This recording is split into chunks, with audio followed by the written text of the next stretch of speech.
একটি বহুল ব্যবহৃত কথা আছে, প্রকৃতি কখনো তাড়াহুড়ো করে না, কিন্তু প্রতিশোধ নিতেও ভোলে না।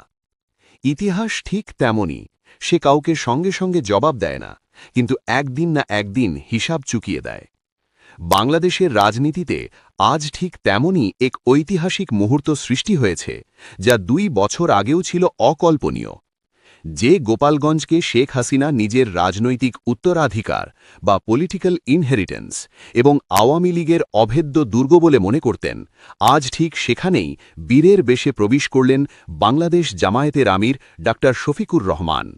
17 বছর ধরে যে দলটিকে রাষ্ট্রক্ষমতার বল প্রয়োগের মাধ্যমে নিশ্চিহ্ন করার চেষ্টা হয়েছে, নেকাদের ফাঁসি, গুম, হাজারো মামলা, আজ সেই দলই দাঁড়িয়ে গেল হাসিনার নিজের রাজনৈতিক ঘাঁটিতে।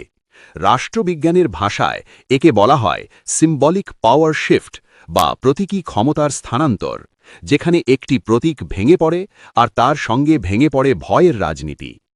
গোপালগঞ্জ কেন এটি শুধু একটি জেলা নয়? গোপালগঞ্জ কোনো সাধারণ প্রশাসনিক এলাকা ছিল না। গত 1.5 দশক ধরে এটি ছিল এক ধরনের নো এন্ট্রি পলিটিক্যাল জোন বা রাজনৈতিক নিষিদ্ধ এলাকা। ভিন্ন মতের রাজনীতি তো দূরের কথা, বিরোধী পরিচয় বহন করাই ছিল সেখানে অপরাধ। রাষ্ট্রবিজ্ঞানে একে বলা হয় পলিটিক্যাল ক্যাপচার্ড জোন, যেখানে জনগণ থাকে কিন্তু মত প্রকাশের স্বাধীনতা থাকে না। আজ সেই গোপালগঞ্জে যখন নারায়ে তাকবীর ধ্বনিতে আকাশ বাতাস কেঁপে উঠল, তখন সেটি শুধু একটি সমাবেশ ছিল না, এটি ছিল দীর্ঘদিন চেপে রাখা কণ্ঠস্বরের বিস্ফোরণ। হিংসা নয়, বার্তা ছিল শান্তির। সবচেয়ে তাৎপর্যপূর্ণ বিষয় হল ডা. শফিকুর রহমান সেখানে প্রতিশোধের ভাষা ব্যবহার করেননি।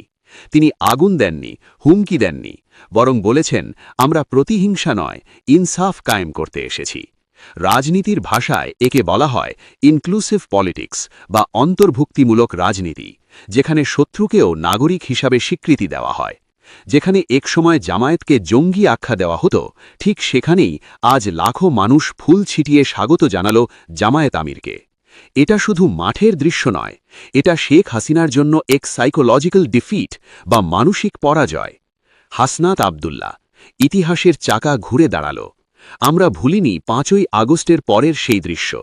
এনসিপি নেতা হাসনাত আবদুল্লাহ গোপালগঞ্জে গিয়ে আওয়ামী ক্যাডারদের হামলার শিকার হন। পুড়িয়ে দেওয়া হয় প্রশাসনের গাড়ি, জীবন বাঁচাতে সেনাবাহিনীর ট্যাঙ্ক করে এলাকা ছাড়তে হয়। আজ প্রশ্ন উঠছে, সেই গোপালগঞ্জ আজ এত শান্ত কেন? কারণ আজ জামায়াত একা নয়, আজ আছে এনসিপি প্লাস 10 দলীয় জোট, যাকে রাষ্ট্রবিজ্ঞানে বলা হয় কোয়ালিশন পলিটিক্স বা জোট ভিত্তিক রাজনীতি। যে মাটিতে একদিন হত্যার চেষ্টা হয়েছিল, আজ সেখানেই সেই জোটের প্রধান নেতা পাচ্ছেন রাজকীয় সংবর্ধনা। এটাই রাজনৈতিক জবাব, লাঠির নয়, রাজনীতির ভাষায় দেওয়া জবাব। জনগণ ছিল জিম্মি, এই সত্য উন্মোচিত হল। বিশ্লেষকেরা বলছেন, গোপালগঞ্জের সাধারণ মানুষ কখনোই একপাক্ষিক ছিল না, তারা ছিল পলিটিক্যাল হস্টেজ বা রাজনৈতিক জিম্মি। ভয় ছিল, নজরদারি ছিল, ট্যাডিং ছিল।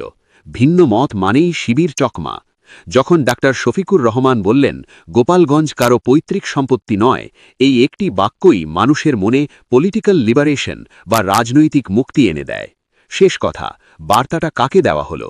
যখন ডা. শফিকুর রহমান গোপালগঞ্জে ভাষণ দিচ্ছিলেন, তিনি আসলে পুরো বাংলাদেশকে বলছিলেন, দেশে আর কোনো নো গো জোন নেই, ফ্যাসিবাদের কোনো নিরাপদ আশ্রয় নেই, বিচার হবে কিন্তু প্রতিহিংসা নয়। রাষ্ট্রবিজ্ঞানে একে বলা হয় এন্ড অব অথরিটেরিয়ান মিথ। যে দলটিকে কবর দেওয়ার চেষ্টা করা হয়েছিল, আজ তারাই ইতিহাসের নতুন অধ্যায় লিখছে। আর যে নেত্রী রাজপ্রাসাদে ছিলেন, আজ তিনি পরবাসে। ইতিহাস বড় নির্মম কিন্তু ন্যায্য। প্রিয় দর্শক, আপনার কি মনে হয় গোপালগঞ্জ কি সত্যিই এখন মুক্ত, নাকি এটি আসন্ন নির্বাচনের বড় ইঙ্গিত? কমেন্টে আপনার বিশ্লেষণ লিখে জানান। আর এমন গভীর রাজনৈতিক বিশ্লেষণ পেতে চ্যানেলটি সাবস্ক্রাইব করতে ভুলবেন না। দেখা হবে পরবর্তী ভিডিওতে।